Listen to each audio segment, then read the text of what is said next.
Salve, salve, meus amigos da rede.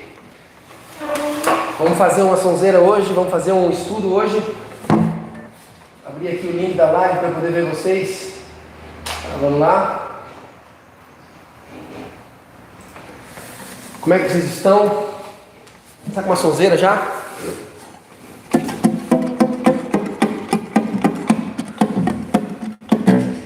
Vai me parar aqui. Tamo junto, tamo junto. Should I speak in English or should I do it in Portuguese? Vamos lá.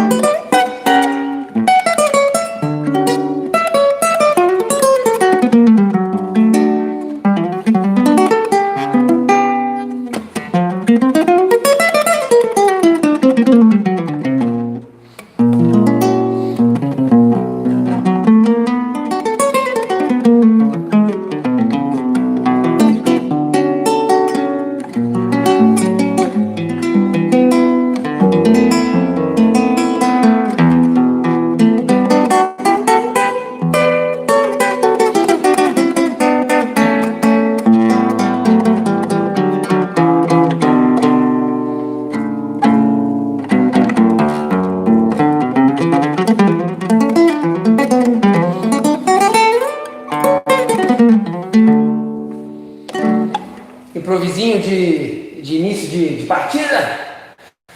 Vou mirar mais aqui para baixo. So my friends, see, I love the song in Portuguese, but I don't understand. All right, well let's do it in English for now, because I talked about the live to both my Brazilian friends as well as my English-speaking friends. So, anyways, the subject I'd like to talk about today is just improvisation. So let's just grab a tune. I'm going to give us about 1 minute here to see some tune suggestions, and if I don't see any other tunes, I'm going to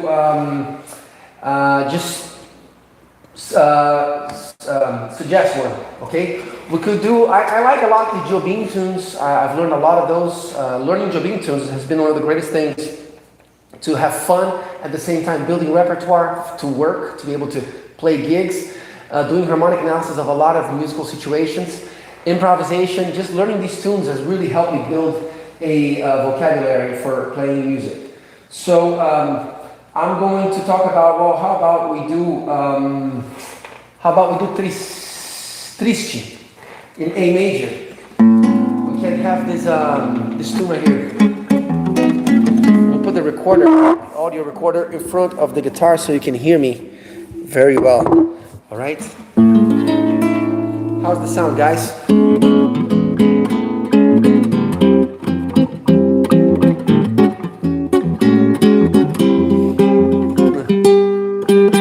Could be a little better tuning, right?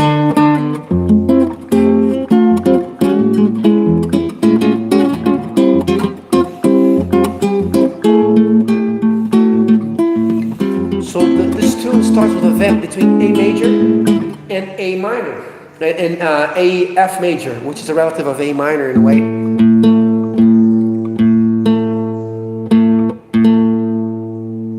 So it's a great way to improvise right there on A major, and F major. Very nice change.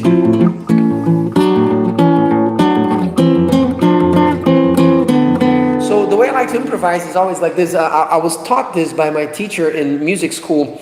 Something that was really important. He told me to think not only vertically. When they talk about thinking vertically, is when you're thinking is when you're dealing with each chord separately as a separate scale. But you also need to tie things horizontally. That means you got to think in 2 dimensions at the same time. As you are respecting the harmony, you have to be carrying the same idea through it. So I try not to change abruptly an idea as the harmony changes. I try to keep going with that same idea. So here's one idea that I just did. I was using the sixes on A major, and I'm using it like this. Now my challenge here is to be able to keep doing these sixes descending, but respecting the harmony change from A major to F major. So here we go. A major, starting on the 5th and 7th. So you go 1, 2, 3, 4. F, A, F.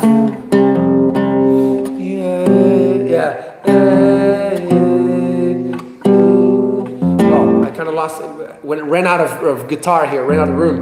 But that's the idea. Now I'm going to do it again, starting from higher, maybe here, on the major 7 and 9th. So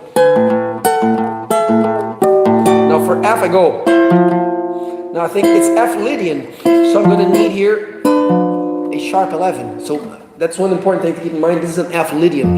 So you got that sharp 11 in there. So here it happens right here. And then here, that's the sharp 11 of F. And then I go back to A. F. A. Ascending. F.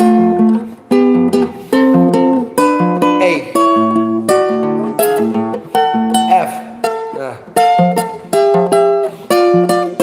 Notice how I use here a lot of times to play sixes. If I have my other fingers busy, I'll use a bar on my fingers. Okay, let's see if there's anything written down, but it don't matter to me too much. Preciso perdoar. I do not know that one. I'm sorry. Sounds good. It seems bad. Okay. Maybe my internet connection. Is the frame rate going okay now, or is the video still bad? If it is, I'm gonna have to take a second to ask for my son to quit using the internet. Okay, let's go again to that theme. So the theme is like this.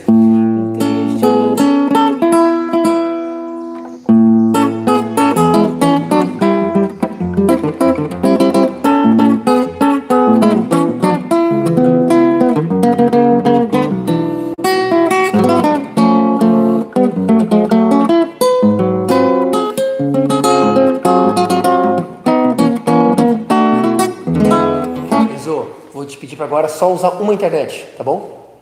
Não pode usar duas internets, 2 celulares, tá? Pode obedecer.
That section again.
Galera, esse negócio de fazer live com o celular aí na vertical é muito difícil, né? Vamos lá. There's a small delay, but very little. But sound is good. All right. Maurício, Franco de Sá, are you using a phone? Turn it around. Oh, okay. Let's try that. Let's see what happens.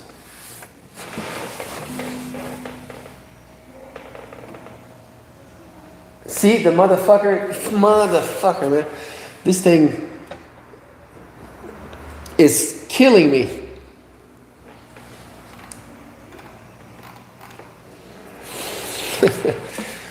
Like I'm saying, man. Emerson, o que está acontecendo com o telefone é o seguinte, eu acho que ele está desativado o negócio de girar automático. Mas eu não encontrei esse setup, eu fui procurar e não encontrei. E aí eu encontrei só um Smart View, mas eu clico ali e não é o que está procurando. Eu acho que ele está sem o virador de tela automático ligado, então ele tá desse jeito aí. Muito bem. Galera, temas. Não tem. Oh, can you do a tutorial for tremolo? Abaixa o status. Que status, gente? Abaixa o status. Que status é esse? Vamos lá. Tutorial for tremolo. Alright. I was going to do improvisation, but since the only question that has come about is about tremolo, let's do tremolo.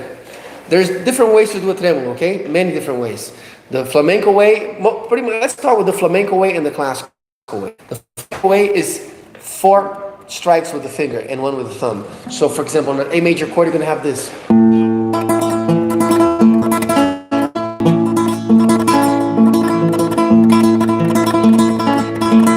I was 3, 2, 1. Boom. 1, 3, 2, 1. So it's always 1, 3, 2, 1. So that's the best way to practice it. Is make sure you hit all of them full.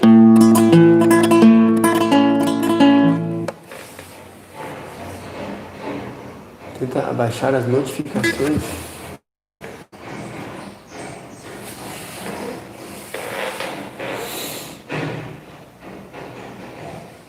Tá.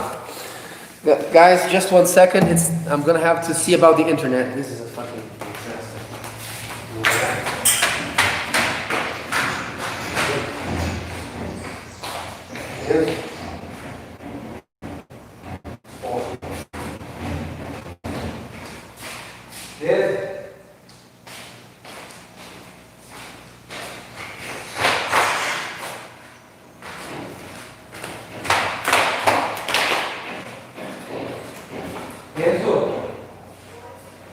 Deixa eu parar a internet porque ela tá falando de live aí.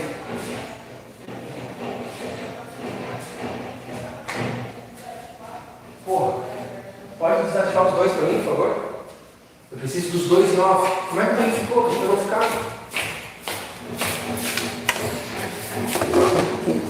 Hello guys, it's about to get better now because I had actually 2 phones using the internet here. So I'm sorry, we are about to get it going again, alright? Rotação automática. Caramba, cara. This is such a shame. I don't know how to fucking work this.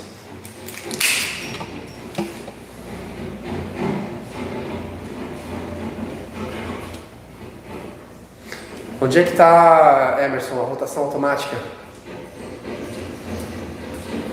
Roteador.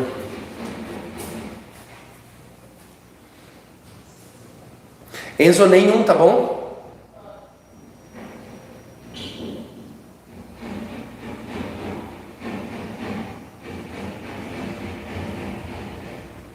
Não dá, não vai dar pra fazer. I apologize, my friends, for this, but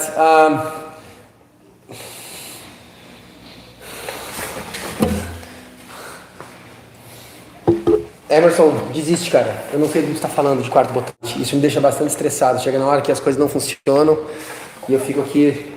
Vamos lá.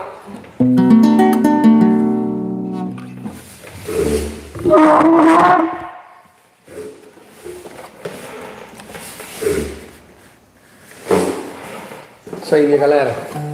Vamos tocar um tema que eu curto aqui. Tô precisando me sentir feliz. Temos um shot do Dominguinhos que é uma delícia, aquele...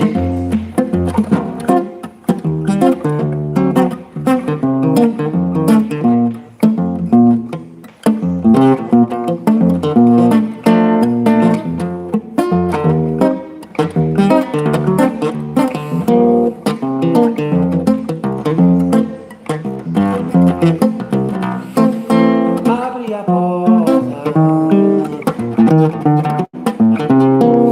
apareci,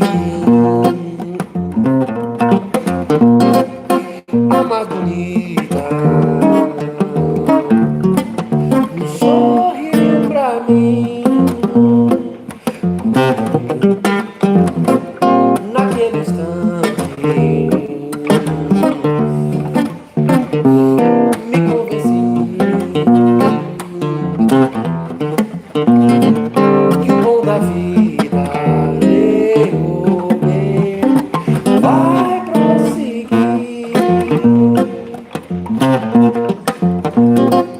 vai prosseguir, vai lá pra do céu azul, onde eu não sei, onde a lei seja comum pra qualquer um, seja quem for, abrir a porta,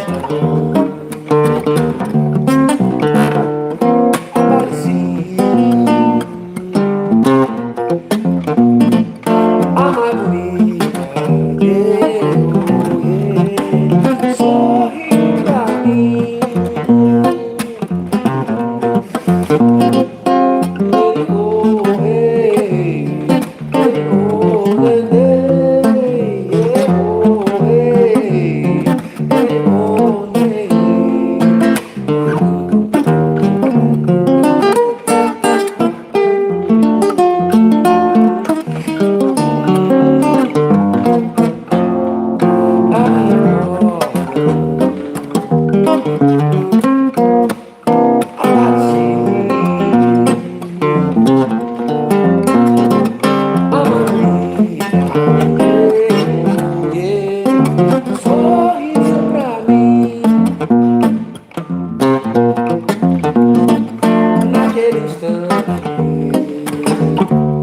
All right, I got some questions coming up. So here we go. Thanks a lot. I was talking about how to practice it from the beginning since I was trying to do it for a while and it didn't work. Sensacional. Tá, can I ask a question about improvisation, please? I asked before, but it couldn't get answered. You talked a lot about treating chords when improvising. My understanding was different. I thought knowing the currently operating scale is all that is needed to improvise, but can you enlighten me on treating chords is better? Well, treating chords and knowing the appropriate scale, the currently operating scale, is the same. You're going to treat the chord with its currently or with its operating scale or respective scale. That's what I mean by that. But more than the scale, though, there is a way that you can approach the usage of the scale so that you bring out the sound of the chord much better. Because in the scale, there's two kinds of notes. There are chord tones and there are non-chord tones, or so-called passing tones. Sometimes these passing tones can be used as extensions to the chord, meaning they are welcome to the chord, and they're also called colors. But they are not chord tones. Chord tones are only 1, 3, and 5. The seventh can also be considered a chord tone, but for improvisation purposes, especially within the more traditional languages, such as traditional jazz, you really want to focus, to gravitate your note choice always towards targeting the 1s, 3s, and 5s. But for an approach that's more open, like a more modern improvisational approach, you can, which is called the modal approach, comes from Miles, not that modern anymore, but you use the extensions also as target notes if you want. So it's a different language, but you have to be aware of these things in order to really manipulate and choose your notes wisely. Does that answer your question at all? All right, I didn't understand that. Samario asked about tremolo.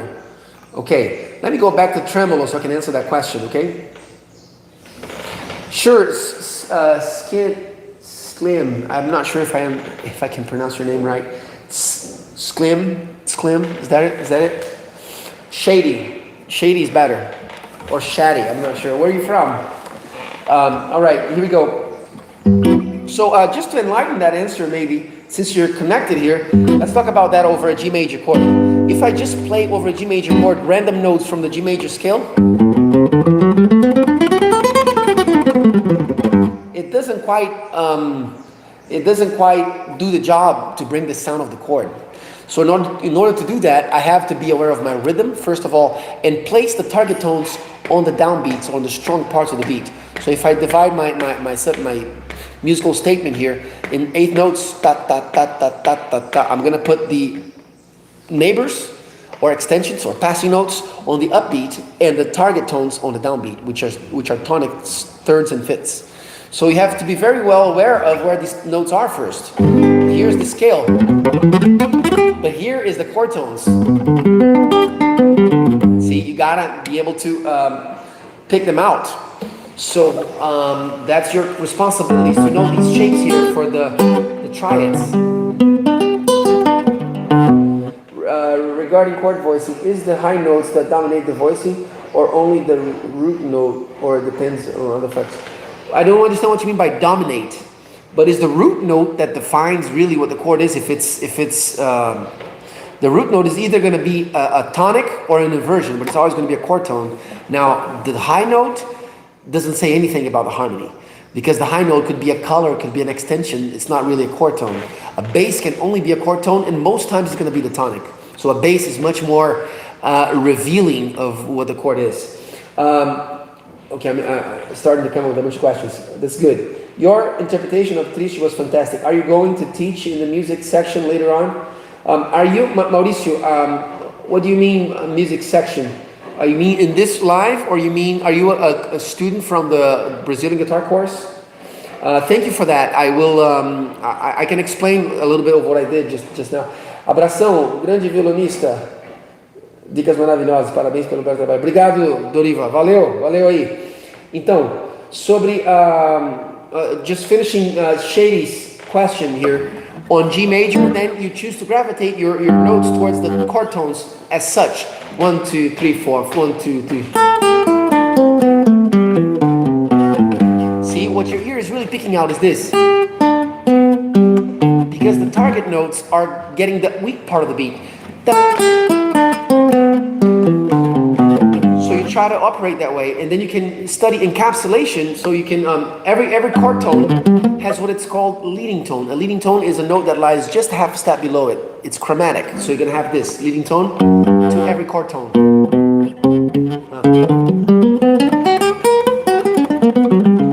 Okay, and then you have the upper neighbor, which is just the next note on the scale. Sorry. And then you put those two together, and you have this. Or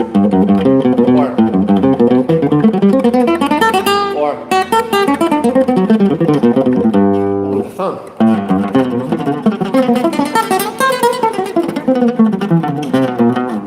So that's, yeah, it sounds very classical what you said. It's because this is an approach that is has a lot. It comes straight from the Bach language, from the 18th century counterpoint. It's basically approximating chord tones. That's what Bach gave us. So that's something that came through to all the American music, meaning also Brazilian and Latin music. That counterpoint, that classical foundation, is what inherited our harmonic paths nowadays in Brazilian music as well as in jazz. So in traditional jazz, it was a lot played like this. Like they have a line here on G major. 1, 2, 3, 4.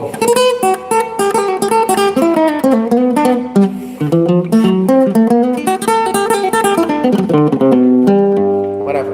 So you see, I'm trying to focus very much on target tones. Now, if you're talking about something more modern, then you can open up the language to a modal approach rather than a tonal approach, and that's going to give you a whole different sonority, such as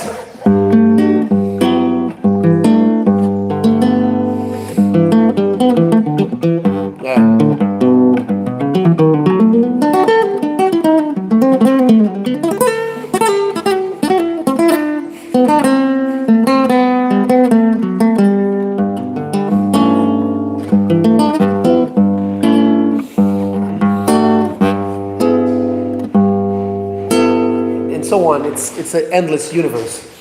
Okay, so that's a different way to think about it. In this way, the modal way, which is the open,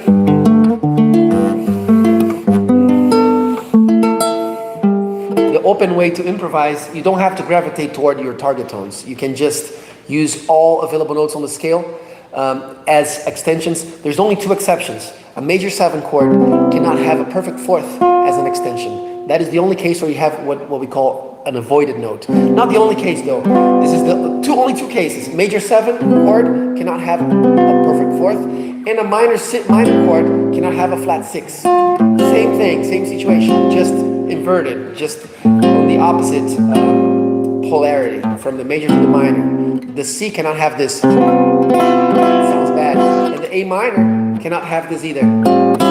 Because if it does, it deconstructs the A minor chord into a D minor. It becomes a D minor with the bass on the 5th.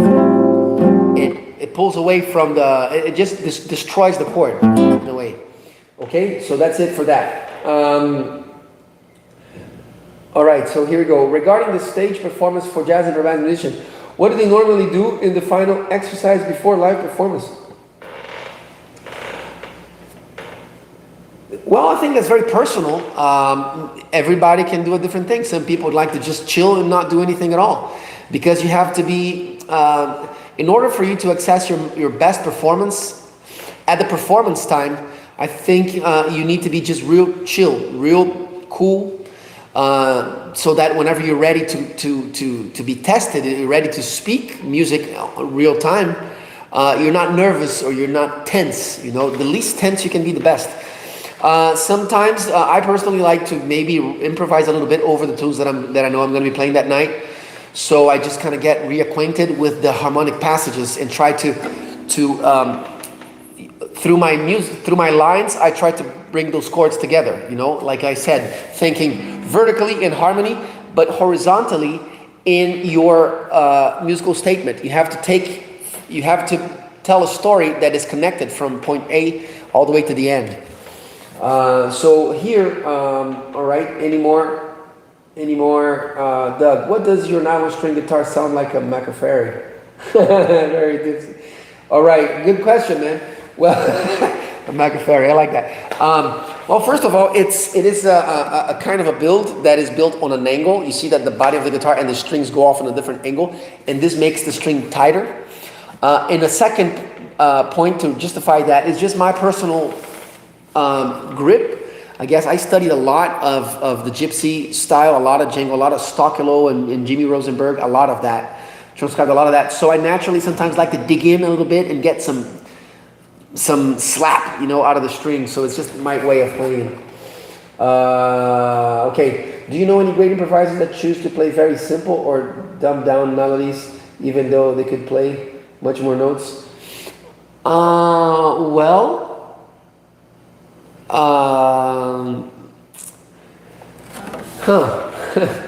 Well, usually the guys that can play, there is one guy here that, Jim Hall is a jazz improviser who plays very simple, very watered down.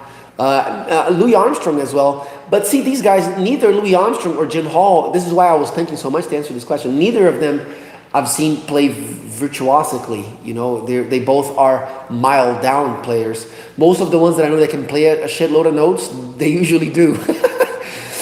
Take it like, for example, modern jazz player like Adam Rogers. I just love him. And he can play the heck out of the guitar. When every concert, there's a point or two where he really peaks it and destroys. But for a lot of time, he will hold back and play very short ideas or not too many notes. Grant Green, good name. Yeah. All right.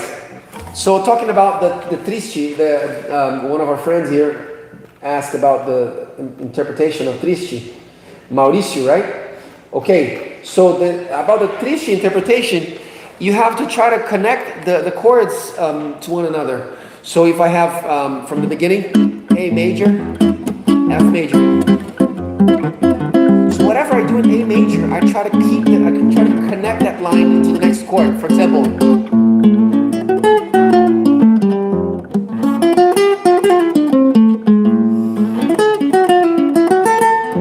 or here.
Thank you, bro.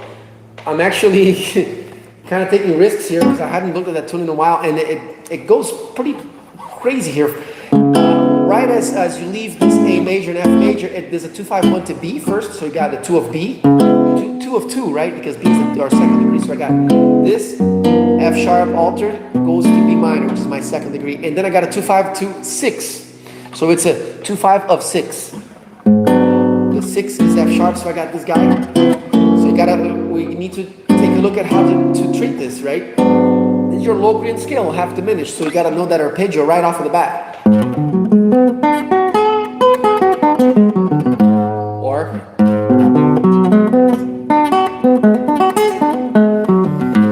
try using the thumb here. The thumb is a nice tool to get a different sound, and sometimes even a different rhythm and punch and everything. Just makes the whole guitar sound different.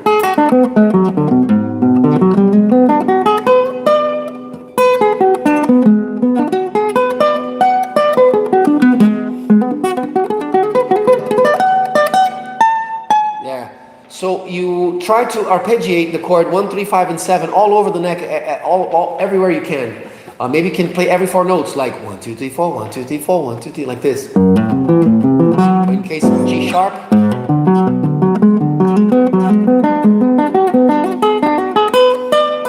Yeah.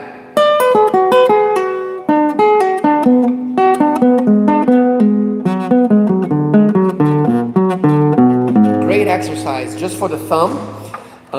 Let me see. Can you include the basic chord dictionary for dummies on the strings of the guitar for me? Basic chord. You see, man, including a basic chord dictionary, it would require quite a lot of work, and I'm already focused and committed to trying to write the parts, and that meaning music writing as well as tablature for all the tunes, 12 tunes that are offered in that course.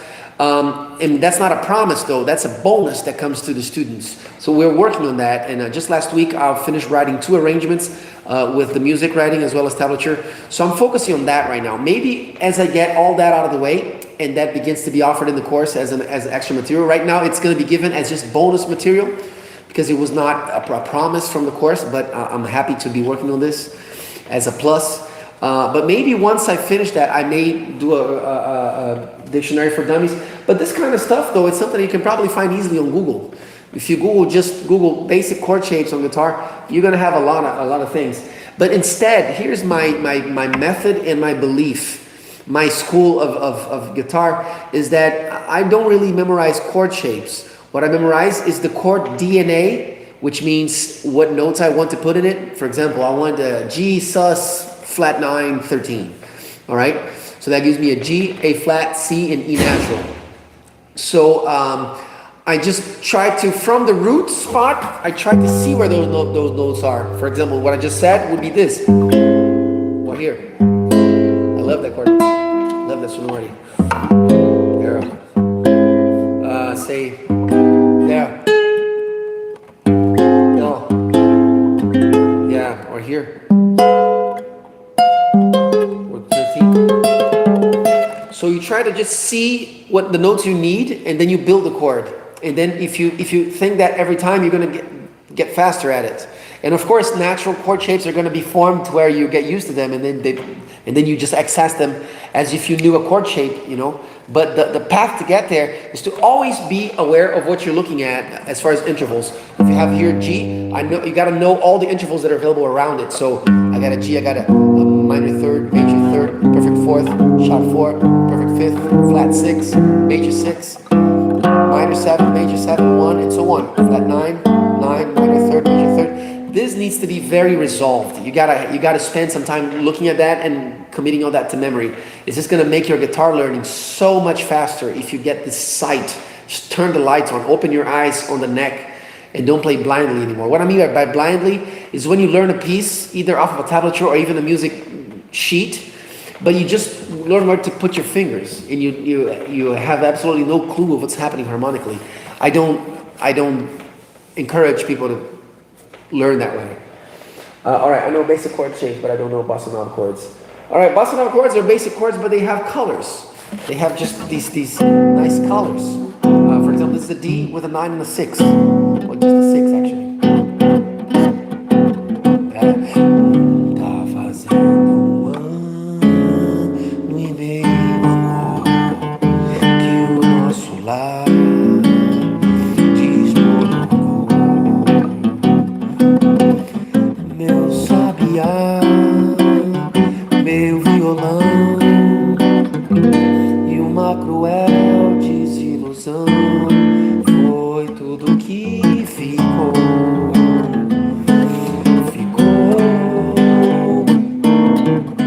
Pra machucar meu coração.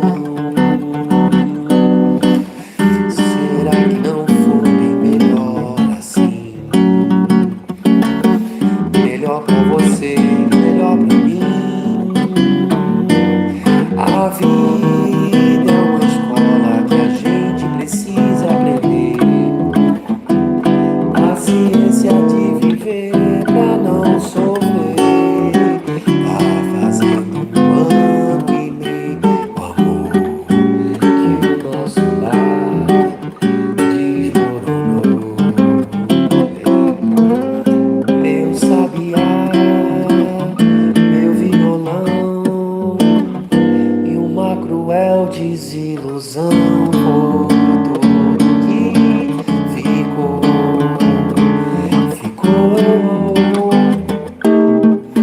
Pra machucar meu coração.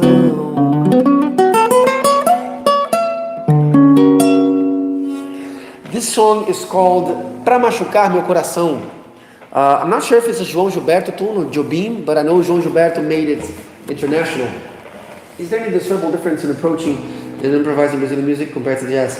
Yes, there is. In the more traditional you get in Brazilian music, the more you're going to direct your phrasing towards resolving on one.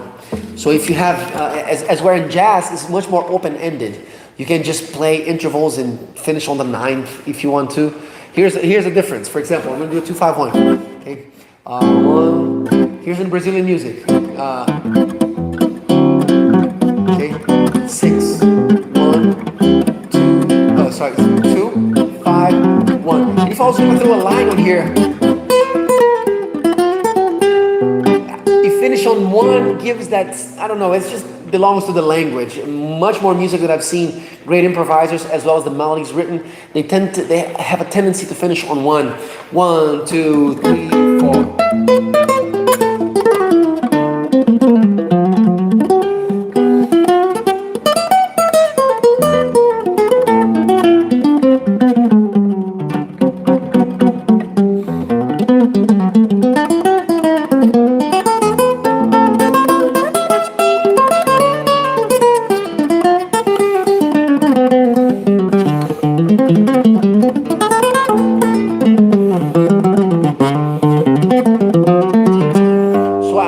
Most phrases on one here. That's the tonic. Whereas in jazz, it can just be more open-ended.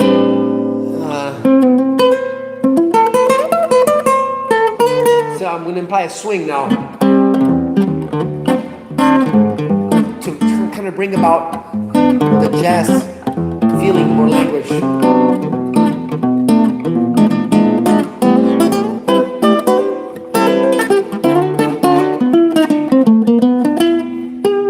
Kind of ended up doing the one as well.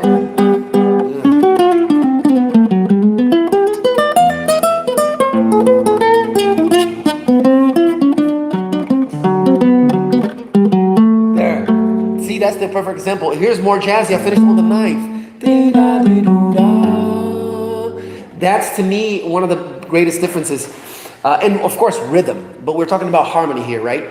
Rhythmically is where the biggest difference lies between both languages, is the groove, this sort of 16th note interpretation that really make the difference to tell what the style is. But as far as the note choice in the improvisation, I believe that the Brazilian music is more ground rooted, is more rooted on the chord tones, especially ending phrases on the tonic, whereas jazz can be more open-ended and end phrases on the 6th, the 9th, just like that. It just happened here.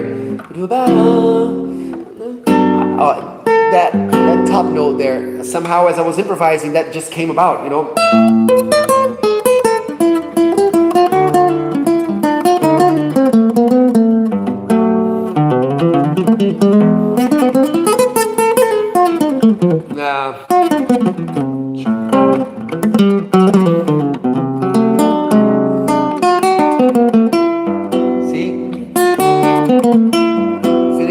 On the sixth. That's a more jazzy approach.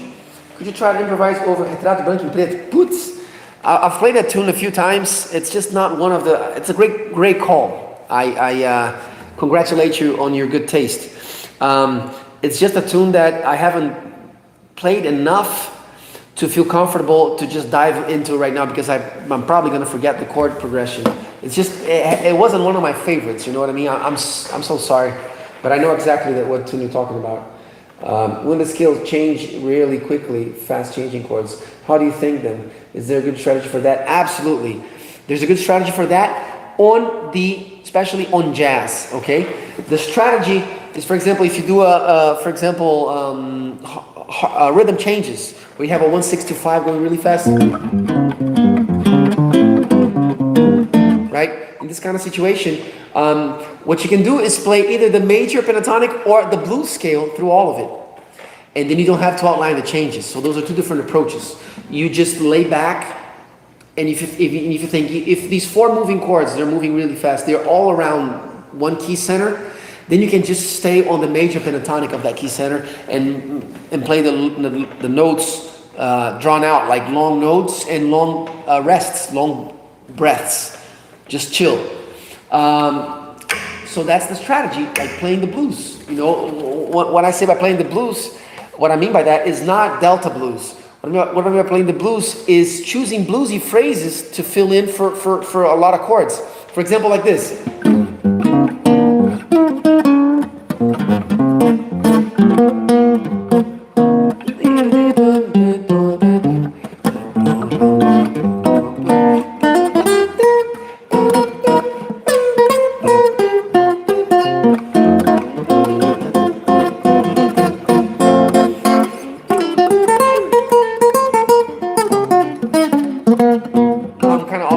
Because I start wanting to test myself. But you got the idea, right? Here.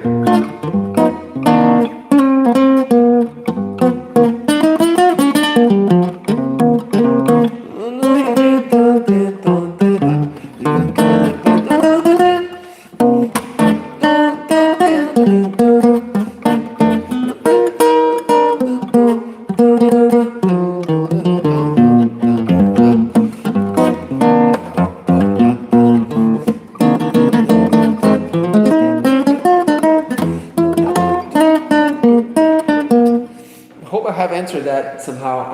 I'm being really ballsy here to play stuff like that without having checked it. Do you know BTS? I don't know. What is BTS? But when you change too quickly, what's the best approach for that? Well, the best approach for that is just knowing the heck out of the guitar neck and following the changes. You know, like this. Now I'm going to try to do the hard way. Here's B flat, G, C minor, and F. In order for you to play quickly over that, is to be able to tie in one chord shape to another from where you are. If I play a phrase like here on B flat, 1, 2, 3, 4, 1, 2, 3. That's the phrase. But now as soon as I hit that, I'm on G. So this is the point, is you have to know the guitar neck enough to where as soon as you play a phrase, you're looking at it, both chords, you see this note as being the major 7 of G, of B flat, but the 9th of G.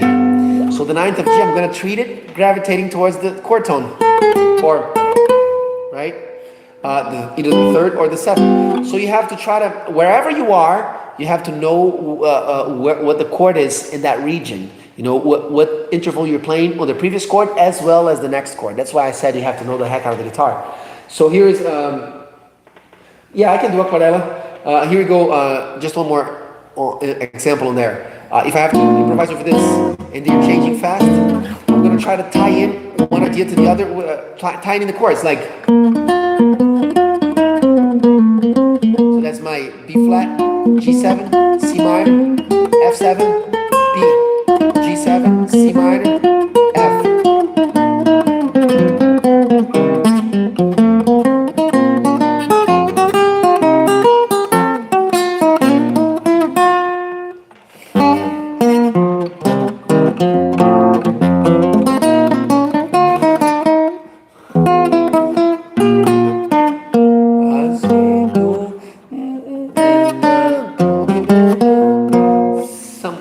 Something like that. Yeah, it is really hard. It's not easy at all. If it was easy, everybody would be Joe Pass, right? There would be 1,000 Joe Passes out there. I love you are enjoying the live. Click the like button. Oh, okay. Oh, that's not. It's a group of 7 South Korean boys who are winning the world. The songs are great. Okay. All right. I will check the BTS for sure. She asked me to do Aquarela. Okay, Aquarela would be something like a.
Here we go. Thanks, guys. Thanks, guys. I wish I could have prepared that. I wish I had known you were going to ask for that, so I could have prepared it. You guys feel free to check the arrangements on YouTube. Those ones are really prepared. Okay, I'm here just playing on the spot, so I haven't played the song in a million years. And I was trying to keep that figure going between the 5 and the 6. 5, 5 sharp, 6,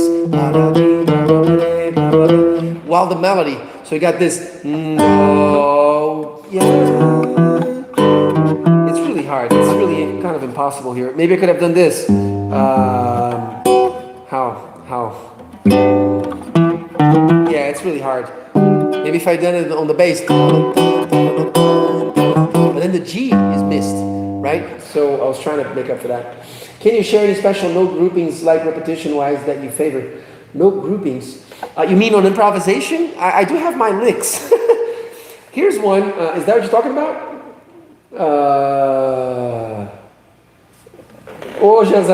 Janzeira, olha aí, ó. Phil Bell, can you share any special note groupings, like repetition-wise? Okay, here's one, all right? Here's one.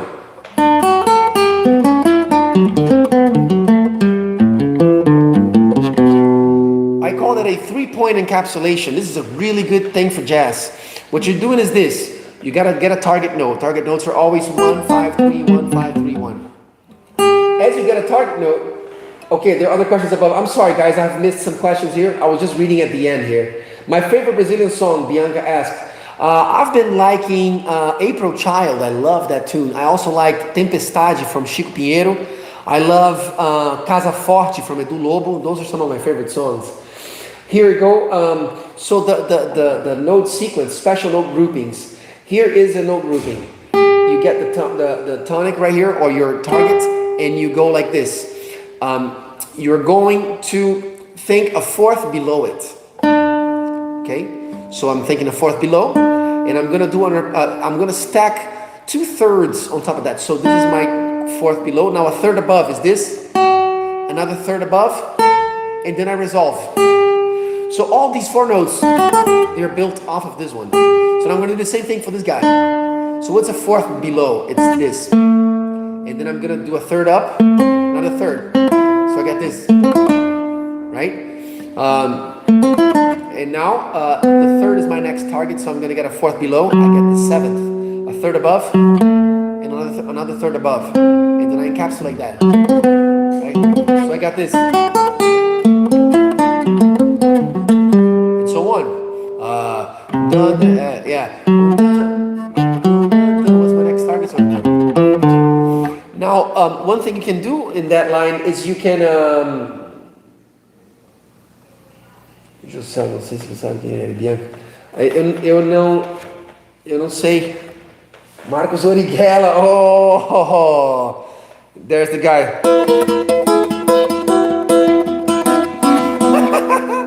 All right, here we go. Is that answered? Phil Bell, can you share any special note groupings? What you can do also in this situation here is also this. Instead of using just stacking thirds, you can stack leading tones. So what I mean by stacking a leading tone is this. The leading tone to the third is below. The leading tone to the fifth is half step below. So you get this. I like that a lot. And then you respond with a major third. So in a major chord situation, this could be like this. And then, or, and then,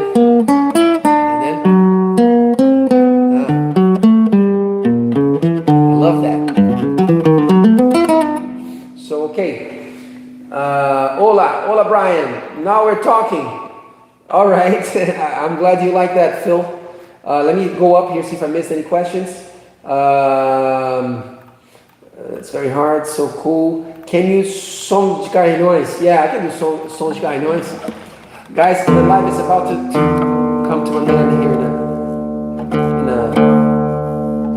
couple minutes. I'm not sure if I can remember, okay? I'm gonna try.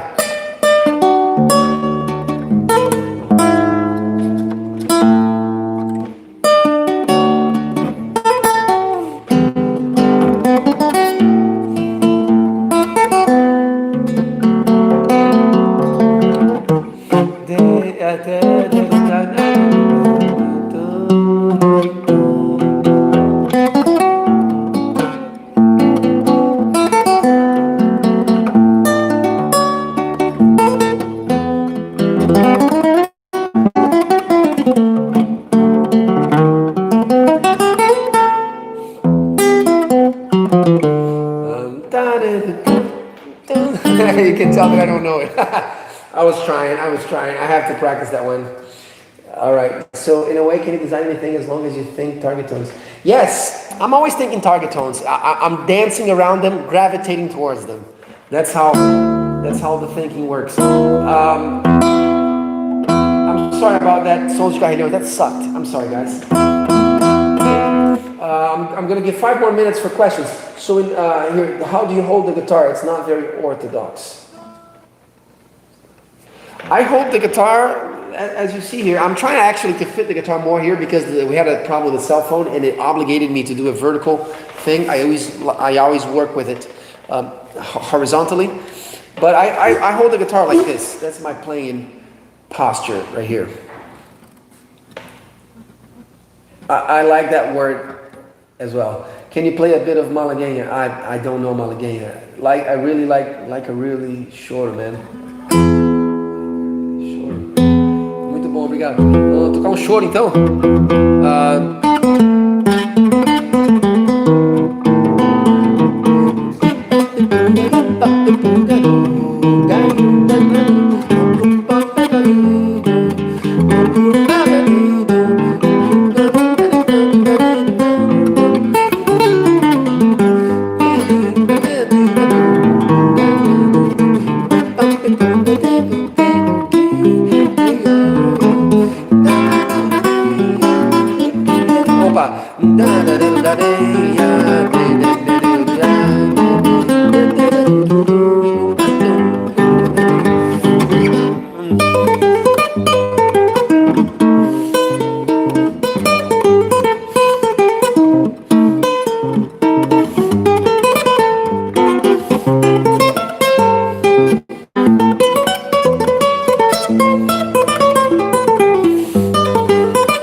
I was a big fan of Eddie Van Halen. Guys, we have come to an end. I'm going to have to shut down the machine here as I got a lot of commitments coming up.